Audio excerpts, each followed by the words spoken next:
ओम शांति। भगवान ने दुख देने के लिए आपको ही क्यों चुना है, क्या आप जानते हैं?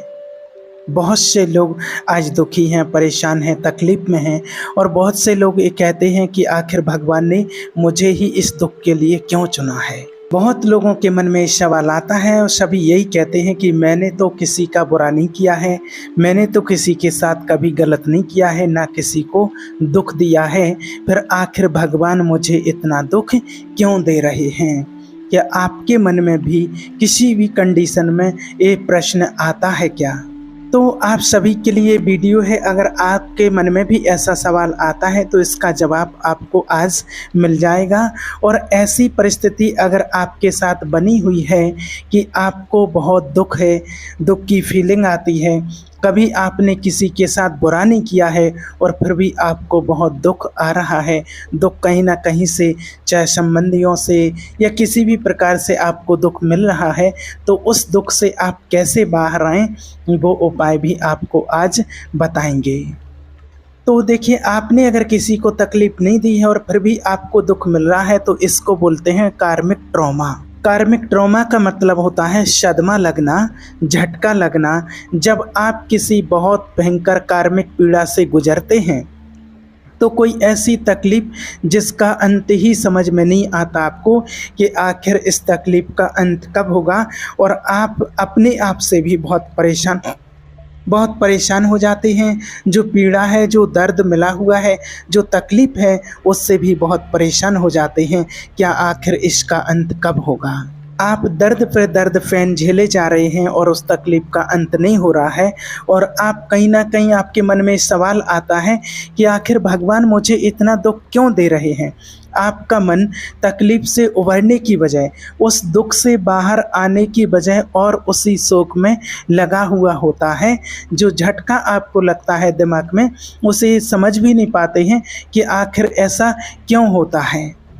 तो ऐसे बहुत सारे लोगों के मन में ऐसे सवाल आते हैं, बहुत सारे लोगों की लाइफ में ऐसा हो रहा है। क्या आपकी लाइफ में भी कभी ऐसा हुआ है कि आखिर भगवान मैं ही क्यों, मुझे ही दुख क्यों मिल रहा है, और लोग तो बहुत खुशी हैं, मेरी फैमिली में ही, मेरे पड़ोस परिवार में ही सब लोग सुखी हैं, लेकिन आखिर मैं ही क्यों, मुझे ही इतना दुख क्यों मिल रहा है? और अगर आपकी कोई ऐसी प्रॉब्लम है तो आज आप उससे ज़रूर बाहर आ जाएंगे। और उसके बावजूद भी अगर आपको समझ में नहीं आता है तो आप कमेंट करके बता सकते हैं। आपकी तकलीफ़ से बाहर निकालने के लिए आपको रास्ता बताया जाएगा। अब सबसे पहले ये जानना है कि इस स्थिति से बाहर कैसे आएँ। अगर आपको कोई ऐसी पीड़ा ने, भयंकर पीड़ा है जो तकलीफ़ दे रही है, आपको तकलीफ़ दी है, जहाँ तक ये लंबे समय तक आपने इस पीड़ा को झेला है, इस दर्द को झेला है, इस तकलीफ़ को देखा है, जिसे आप कार्मिक ट्रॉमा कहते हैं, इससे बाहर आने के लिए सबसे पहला उपाय तो ये है कि देखिए, सबसे पहले तो आप इस सच को स्वीकार करें, इस रिस्पॉन्सिबिलिटी को आप स्वीकार करें कि जो कुछ भी आपके साथ हो रहा है, जो भी तकलीफ़, परेशानी आप झेल रहे हैं, वो आपके ही कर्मों का परिणाम है। इस चीज़ को आप स्वीकार करें कि मेरे ही कर्मों का परिणाम है। पूरी दुनिया या फिर स्वयं ईश्वर आपको कोई भी तकलीफ़ देने के इरादे नहीं रखते हैं, और ना ही कोई आपको तकलीफ़ दे सकता है, बल्कि आपकी ही कोई ना कोई ऐसी गलती बन जाती है, आपका ही कोई ना कोई ऐसा कर्म बन जाता है, आपका ही कोई कार्मिक अकाउंट होता है जिसके कारण से आपको तकलीफ़ झेलनी पड़ती है। और अब आपको इसको सुधारने की ज़रूरत है। तो फिर आपको सबसे पहली जो चीज़ है कि अपनी जिम्मेवारी को स्वीकार करना। और अगर आपने स्वीकार कर लिया है कि हाँ, कहीं ना कहीं मेरी ही गलती है, मेरे ही कोई ना कोई ऐसे कर्म थे जिसके कारण से मुझे ये तकलीफ़ मिली है, तो आप समझ लीजिए कि डेफिनेटली आपको सबसे पहले तो उस गहराई तक जाना होगा, उस जड़ तक जाना होगा कि आखिर ऐसी मेरी कौन सी गलती थी।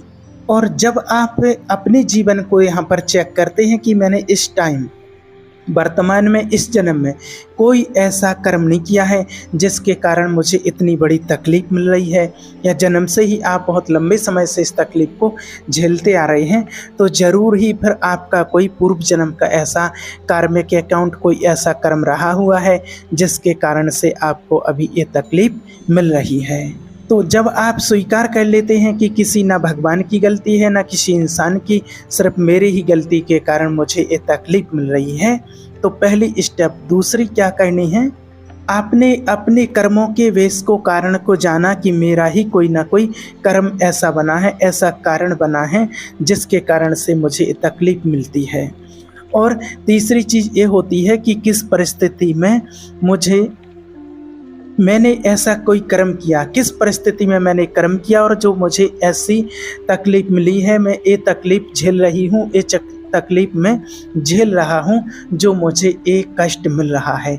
जब आप इस चीज़ को स्वीकार कर लेते हैं तो काफ़ी हद तक आपकी परेशानी कम होने लगती है, क्योंकि जब तक हम दूसरों पर उंगली उठाते रहते हैं कि इसके कारण से, इसकी वजह से, सामने वाले की वजह से मुझे तकलीफ़ मिल रही है, तो वो तकलीफ़ और बढ़ती जाती है। चाहे वो हमारी फैमिली से रिलेटिव हो, पति हो, पत्नी हो, बच्चे हो, माँ बाप हो, कोई भी हो, जब हम सामने वाले पर उंगली उठाते हैं, क्योंकि हम अपनी गलती को तो पहले स्वीकार ही नहीं करते हैं, हम तो ये समझते हैं कि सामने वाला मुझे तकलीफ़ दे रहा है, लेकिन हम ये नहीं समझ पाते हैं कि आखिर ये मुझे तकलीफ़ दे क्यों रहा है। और जब आप इस चीज़ को स्वीकार कर लेते हैं कि मेरी ही गलती है, मैंने कभी ना कभी इसको ये दुख दिया था, इसलिए मुझे रिटर्न मिल रहा है, तो आप काफ़ी हद तक हल्के हो जाते हैं और उस तकलीफ़ से बाहर आने का आपको रास्ता मिल जाता है। उसी समय से आपकी तकलीफ़ कम होना शुरू हो जाती है। और सबसे पहली बात तो आपके अंदर से एक शिकायत भाव ख़त्म हो जाएगा, जो आप शिकायत करते थे कि इसके कारण से, कि मेरी समस्याओं के लिए कोई और दोषी नहीं है, इसके लिए मैं खुद ही दोषी हूँ। दूसरी बात यह है कि ये जो परिस्थिति पैदा हुई है, इसके कारण मेरे जीवन में एक चैलेंज आया है, और इस चैलेंज को ओवरकम करके मैं और स्ट्रॉन्ग और पावरफुल बन करके दिखाऊंगा कि हर एक दुविधा में कुछ ना कुछ सीखने की संभावना भी बनी होती है, और साथ ही साथ आपको स्ट्रॉन्ग बनाने की, पावरफुल बनाने की मनसा भी कहीं ना कहीं छिपी होती है। तो कोई भी ट्रॉमा, कोई भी तकलीफ़ आपको ऐसे ही नहीं दी जाती है। ये आपने स्वीकार कर लिया कि वास्तव में एक ये ब्लेसिंग है, और जिस समस्या से आप गुजर रहे हैं ये आपको स्ट्रॉन्ग बनाने के लिए है, आपको पावरफुल बनाने के लिए है। तो आप अपने आप को हिम्मत देते हो, आप अपनी पीड़ा को मिटाने का प्रयास करते हो, और आपकी इस लर्निंग से आप अन्य लोगों को भी अब सलाह दे सकते हो कि कौन सी गलती आपको नहीं करनी चाहिए, और इस गलती के कारण मैंने कौन कौन सी तकलीफ़ झेली है और क्या क्या समस्याएं हमारे जीवन में आती हैं। तो आप दूसरों को भी सलाह दे सकते हैं कि आपको भी ऐसी कोई गलती नहीं करनी है, क्योंकि इसका फल नहीं तो आपको आगे चल कर के भोगना पड़ेगा। और फिर इस समस्या से बाहर आने के लिए आपको प्रयास करना है। आप अपने को अफर्मेशन दीजिए, अपने मन के पैटर्न को चेंज कीजिए कि अब मैं किसी परिस्थितियों का गुलाम नहीं हूँ। अब मुझे जो झेलना था मैं झेल रहा हूँ, लेकिन मेरे मन में कोई गिल्ट नहीं है, कोई दर्द नहीं है। अब मैं अपने आप को बदलने के लिए तैयार हूँ। अब मैं अपनी परिस्थितियों को कंट्रोल करने की स्थिति में आ रहा हूँ। इसके लिए आपको डेफिनेटली आप परमात्मा, गॉड, ईश्वर, जिस रूप में भी आप उनको मानते हैं, आपको उनकी शरण में समर्पित होना पड़ेगा, और अपनी गलतियों के लिए आपको परमात्मा से माफ़ी और प्रार्थना जरूर करनी ही चाहिए। जब आप परमात्मा की शरण में समर्पित होकर के और एकदम सरेंडर कर देते हैं और परमात्मा से माफ़ी मांगते हैं, दिल से माफ़ी मांगते हैं, और आपको ये स्वीकार करना चाहिए कि हे परमात्मा, मन वचन कर्म से अगर मैंने कभी भी जाने अनजाने में अगर किसी को दिल दुखाया हो, किसी को दुख दिया हो, तो मुझे माफ़ किया जाए। और सुबह उठ करके आप अगर हो सके तो ब्रह्म मुहूर्त का जो समय होता है वो बहुत ही अच्छा समय होता है। ब्रह्म मुहूर्त यानी 3:30 से 5 बजे के बीच आप उठ करके और परमात्मा से ये प्रार्थना रोज करें। 21 दिन तक आप करेंगे और आप देखेंगे कि 21 दिन में आपकी तकलीफ से कितना अच्छा आपको फील होता है। वो तकलीफ आपकी धीरे धीरे समस्या आपकी ख़त्म होती जाएगी। और अगर आपने 21 दिन तक ये अफर्मेशन कर लिया, भगवान से माफ़ी प्रार्थना दिल से आपने मांग ली, और जो आत्मा आपको दुख दे रही है तो मन ही मन परमात्मा से माफ़ी मांगने के साथ उस आत्मा से आपको माफ़ी मांगना है कि जो भी आपके पति हो, पत्नी हो, बच्चे हो, कोई भी संबंधी हो, कि मैंने जो भी आपको मन वचन कर्म से किसी जन्म में कैसे भी आपको दुख दिया है, तकलीफ़ दिया है, तो मुझे माफ़ कर दो। मुझसे गलती हो गई थी और आगे से ऐसी मैं कोई गलती नहीं करूँगा। और दिल से उस चीज़ को आपको स्वीकार करना है और बिल्कुल वैसे ही माफ़ी मांगनी है कि जैसे हम सामने वाले से सामने होकर के माफ़ी मांगते हैं। तो वो चीज़ उस व्यक्ति तक पहुंचती है, उस आत्मा तक वो वाइब्रेशन पहुंचती है और वो आपको माफ़ करती हैं। और जब आप रोज़ ऐसा करेंगे तो आप खुद फील करेंगे, आपको अपार शांति का एहसास फील होगा, जो शांति शायद आपने कभी इस चीज़ का एहसास किया नहीं होगा। इतनी शांति फील होगी आपको। इसके साथ साथ भगवान के नाम का आपको स्मरण करना है, चिंतन करना है, परमात्मा की याद में रहना है।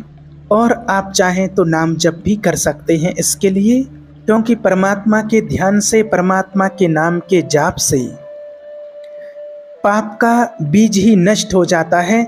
जो बीज होता है पाप का, जब हम परमात्मा का ध्यान करते हैं, सच्चे मन से परमात्मा को याद करते हैं, तो परमात्मा से सूक्ष्म किरणें आती हैं जो हमारी अंतर आत्मा पर पड़ती हैं, और जो पाप का बीज है वो उस पाप के बीज को ही वो परमात्मा की शक्तिशाली किरणें जला देती हैं, नाश कर देती हैं।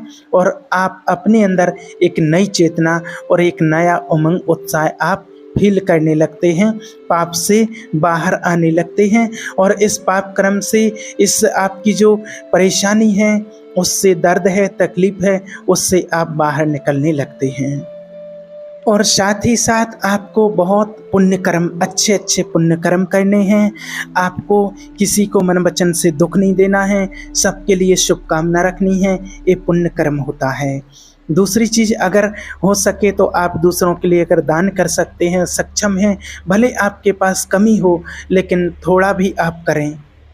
और मान लीजिए अगर आपके पास धन की कमी है जैसे, और आपको पता भी लग चुका है कि किस कारण से धन की कमी है, और उस कारण से आपको अब धन का सदुपयोग करना है, और आपके पास जो भी धन आता है, जो भी आपकी इनकम है, उसमें से आप छोटा सा अंश मात्र ही लेकर के थोड़ा सा आप किसी ज़रूरतमंद को आप दान करें। कोई बेसहारा छोटे बच्चे होते हैं तो मन उनको पैसा ना, ऐसे लोगों को पैसा ना दें जो गलत उपयोग करते हैं, वो भी सोच समझ करके उनको कोई खाने की वस्तु दे दें, उनको कोई भोजन करा दें। आपके दरवाजे पर कोई आया है, भोजन करा दें, या उन किसी को कोई खाने की वस्तु दिला दें तो वो खाएगा।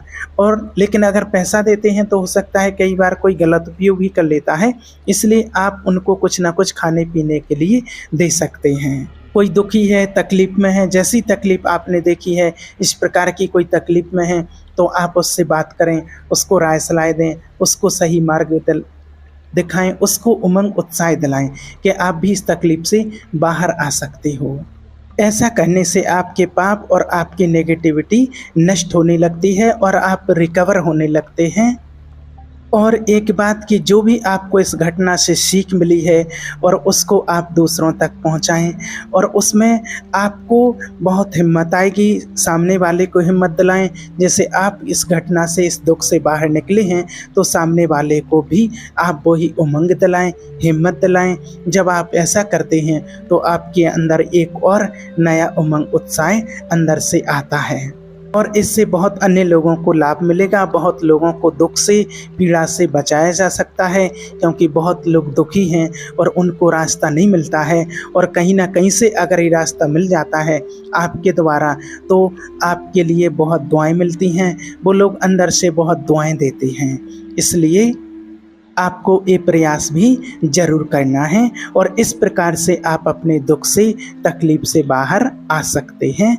ओम शांति।